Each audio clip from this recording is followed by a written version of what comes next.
In this video, we are going to talk about what a regular polygon is and build up some background knowledge so that we can actually calculate the area of these figures.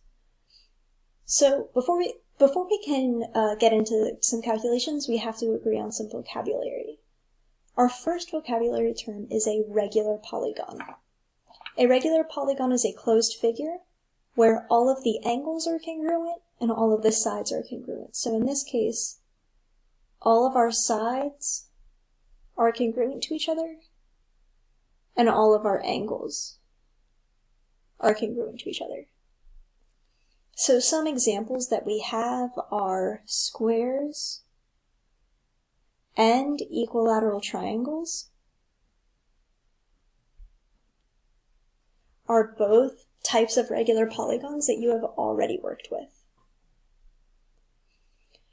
Now, one way to determine a regular polygon is to take a polygon and inscribe it into a circle. So inscribed is just all of the vertices lie on a circle. So for example, those vertices of my hexagon right here are also vertices, or are also points that lie on that circle.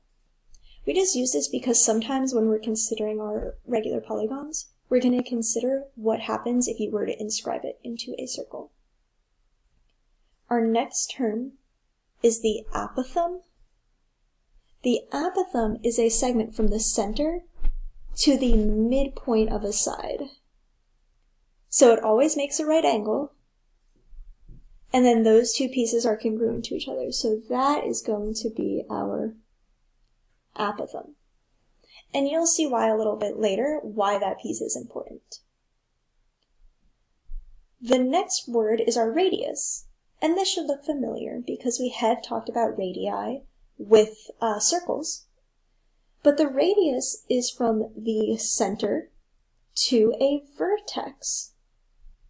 And that should make sense because if we think back to our inscribed figure, if I go from the center to the vertex, I am drawing a radius of the circle.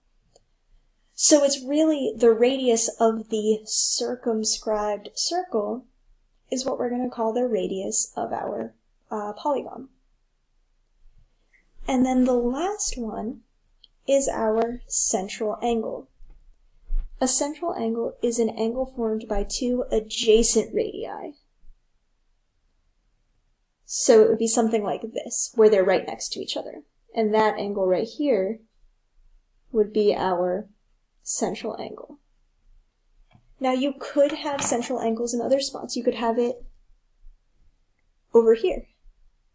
Or maybe this is your angle, or this is your angle.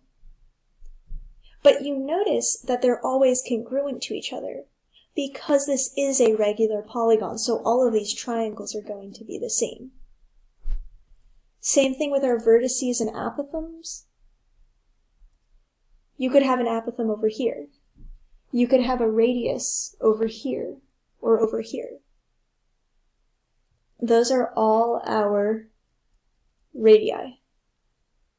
And so those are all different parts of our shape, and we just often draw it at the bottom because it's the easiest to see when we're going to then use it.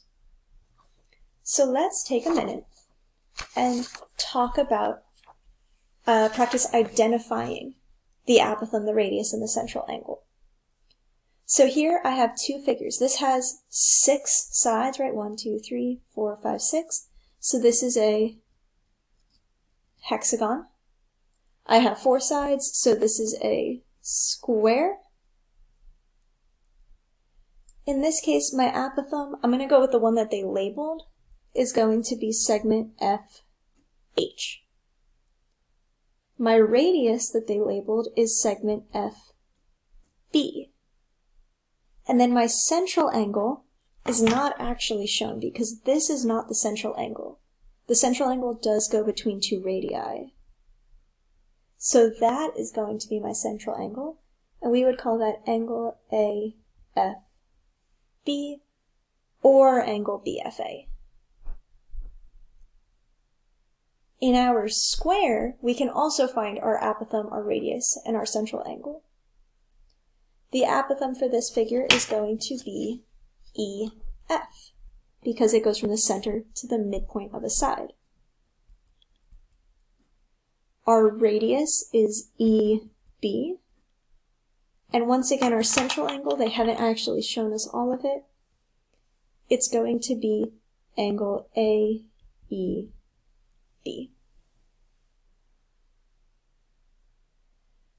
Now once we've practiced identifying these pieces, we can start calculating some things.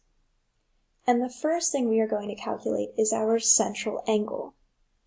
So our central angle is going to be between two radii of our figure. So I can draw that here, I can draw that here, I can draw that here. Now, if we think back to our circumscribed circle, how many degrees are in a circle? We know that there are 360 degrees in a circle. And we know that there are however many central angles as there are triangles that I can break down in my figure, right? So in this case I have 3, in this case I would have 1, 2, 3, 4, 5 possible triangles.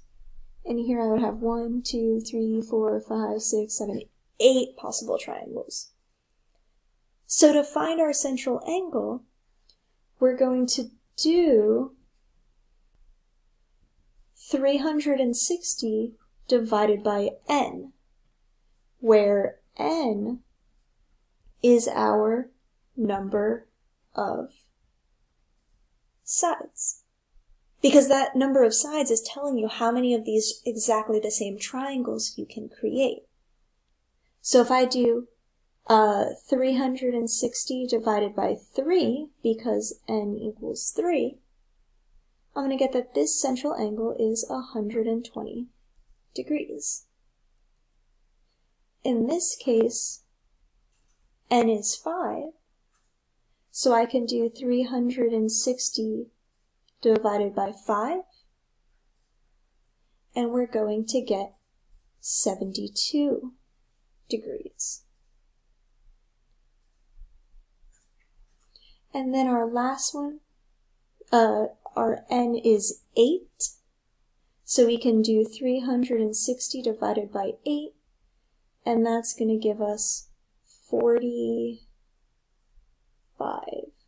degrees. So for each of these, and in any regular triangle, the central angle will be 120. In any regular, this is our pentagon, because it has 5 sides. In any regular pentagon, the central angle is 72.